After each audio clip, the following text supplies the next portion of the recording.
بسم اللہ الرحمن الرحیم۔ کہتے ہیں کہ بغداد میں ایک شخص بہت بڑا عالم تھا۔ لوگ حصول علم اور اصلاح کے شوق میں اس کے پاس آتے جاتے۔ ایک مرتبہ اس نے حج بیت اللہ اور روضہ رسول صلی اللہ علیہ وآلہ وسلم کی زیارت کا ارادہ کیا تو اپنے طلباء کو بھی ساتھ چلنے پر آمادہ کر لیا اور ان سے عہد کیا کہ وہ اللہ پر توکل کرتے ہوئے چلیں گے۔ دوران سفر جب یہ لوگ ایک گرجا گھر کے قریب پہنچے تو گرمی اور پیاس کی شدت سے نڈھال ہو گئے۔ طلباء نے عرض کیا، اے ہمارے استاد گرامی، ہم دن ٹھنڈا ہونے تک اس گرجا گھر کے سائے میں آرام کر لیتے ہیں، پھر انشاءاللہ دوبارہ سفر پر روانہ ہو جائیں گے۔ استاد نے کہا، جیسے تمہاری مرضی۔ چنانچہ یہ لوگ اس گرجا گھر کی طرف چل دیے اور اس کی دیوار کے سائے میں پڑاؤ ڈال دیا۔ گرمی سے بحال لوگوں کو سایہ نصیب ہوا تو وہ جلد ہی نیند کی آغوش میں چلے گئے، مگر استاد نہ سویا۔ وہ انہیں سوتا چھوڑ کر وضو کے لیے پانی کی تلاش میں نکل پڑا۔ اس وقت اس کے ذہن میں صرف ایک ہی خیال تھا کہ کسی طرح پانی مل جائے۔ ابھی وہ گرجا گھر کے سائے میں پانی تلاش کر رہا تھا کہ اس کی نظر ایک کمسن لڑکی پر پڑی جو چمکتے ہوئے سورج کی طرح خوبصورت تھی۔ اس پر نگاہ پڑتے ہی شیطان اس استاد پر غالب آ گیا اور وہ لڑکی اس کے دل و دماغ پر چھا گئی اور وہ وضو اور پانی کو بھول کر اس کی فکر میں لگ گیا۔ اس نے آہستگی سے گرجا کا دروازہ کھٹکھٹایا تو ایک راہب باہر نکلا۔ اس نے پوچھا، تم کون ہو؟ اس نے اپنا تعارف کروایا کہ میں فلاں عالم ہوں۔ راہب نے پوچھا، اے مسلمانوں کے فقیہ کیا چاہتے ہو؟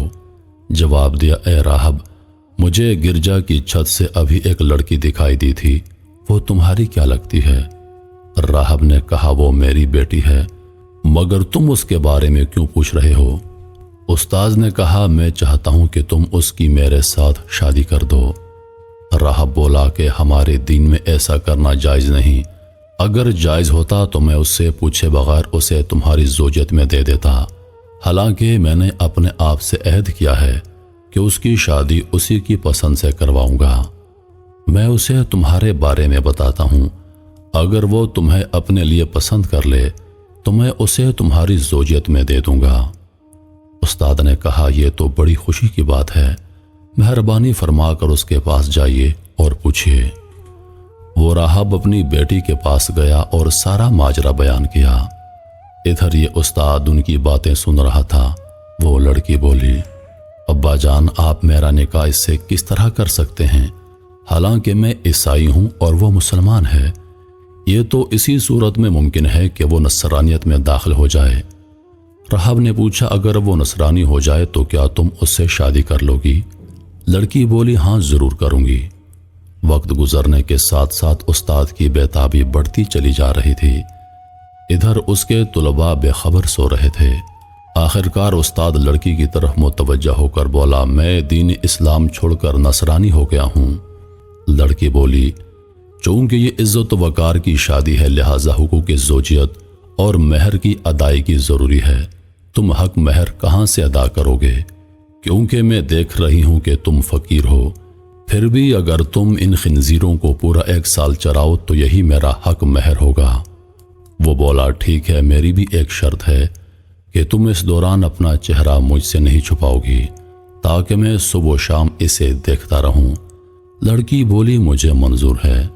تو اس نے خطبہ دینے والا عصا اٹھایا اور خنزیروں کی طرف چل دیا تاکہ عصا کے ذریعے انہیں چراگاہ تک لے جائے۔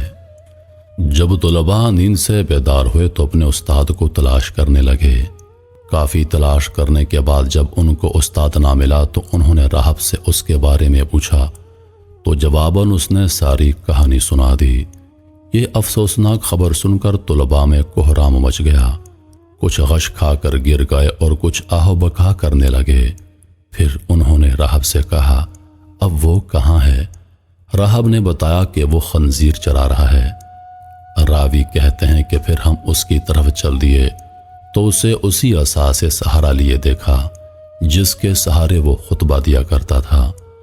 وہ خنزیروں کو ادھر ادھر جانے سے روک رہا تھا۔ ہم نے اس سے کہا کہ اے ہمارے سردار، یہ تم پر کیسی آزمائش آ گئی؟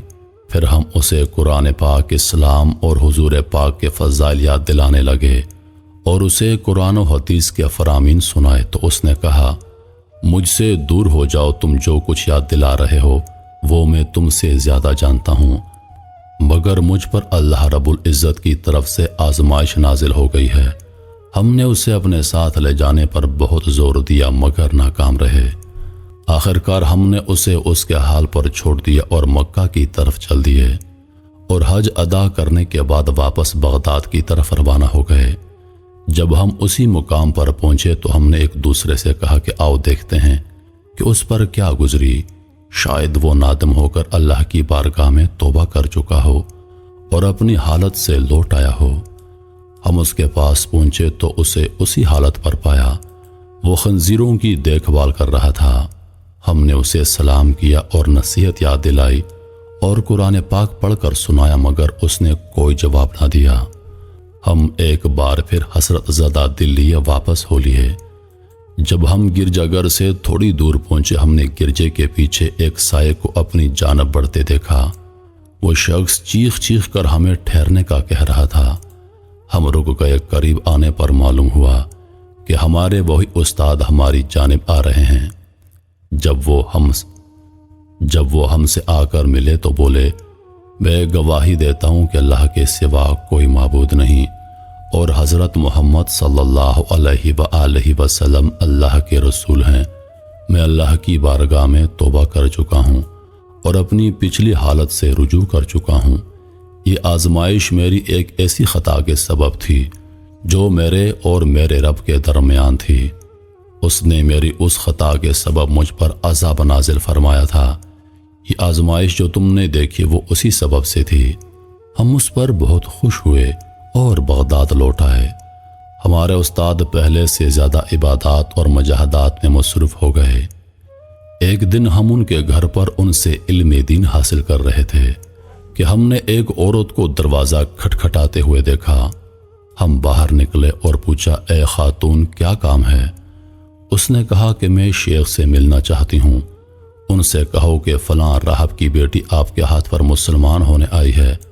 شیخ نے اسے اندر سے آنے کی اجازت دے دی۔ وہ گھر میں داخل ہو کر بولی، اے میرے سردار، میں آپ کے ہاتھ پر مسلمان ہونے آئی ہوں۔ شیخ نے پوچھا، تمہارا قصہ کیا ہے؟ اس نے شیخ کو بتایا کہ جب آپ وہاں سے چلے آئے تو مجھ پر نیند کا غلبہ طاری ہو گیا اور میں سو گئی۔ میں نے خواب میں کسی کو دیکھا جو فرما رہے تھے کہ دین محمدی کے علاوہ کوئی دین سچا نہیں۔ اس شخص نے 3 مرتبہ یہ بات ارشاد فرمائی، پھر فرمایا کہ اللہ نے تیرے ذریعے اپنے ایک بندے کو آزمایا ہے، چنانچہ اب میں آپ کے پاس آ گئی ہوں اور آپ کے سامنے گواہی دیتی ہوں کہ اللہ کے سوا کوئی معبود نہیں اور حضرت محمد صلی اللہ علیہ وآلہ وسلم اللہ کے رسول ہیں۔ شیخ اس عورت کے ہاتھ پر مسلمان ہونے کی وجہ سے بہت خوش ہوئے۔ پھر انہوں نے اس سے اللہ کے رسول کے دین کے مطابق نکاح کر لیا۔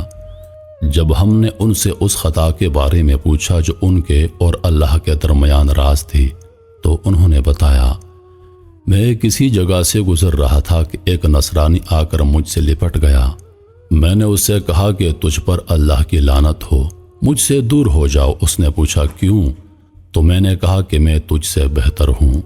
نصرانی میری طرف متوجہ ہو کر بولا کہ تمہیں کیا پتا کہ تم مجھ سے بہتر ہو؟ کیا تم جانتے ہو کہ تمہارا اللہ کے نزدیک کیا مقام ہے جو تم یہ بات کہہ رہے ہو؟ پھر مجھے بغداد میں خبر ملی کہ وہ نصرانی مسلمان ہو چکا ہے اور کامل مسلمان ہو کر عبادت گزار بن چکا ہے، جبکہ مجھے میری خطا کے سبب وہ سزا دی گئی جو تم دیکھ چکے ہو۔ تو میرے محترم عزیز دوستو، انسان کو کبھی بھی اپنے مال، اپنے جسم اور اپنی عبادت پر غرور نہیں کرنا چاہیے۔ کب اللہ کو آپ کی کوئی بات ناپسند آ جائے، کب اللہ پاک آپ سے ناراض ہو جائے اور آپ کی ساری عبادتیں آپ کے منہ پر مار دے۔ اس لیے ہمیشہ عاجزی کے ساتھ اللہ کے حضور سر جھکانا چاہیے۔ ہم جو اللہ کی عبادت کرتے ہیں ہمیں اس کی دعا کرنا چاہیے کہ اللہ پاک ہماری عبادات کو اپنی بارگاہ میں قبول و منظور فرما۔ تو اگلی بار ایک اور ویڈیو لے کر آپ کی خدمت میں حاضر ہوں گا۔ تب تک کے لیے خدا حافظ۔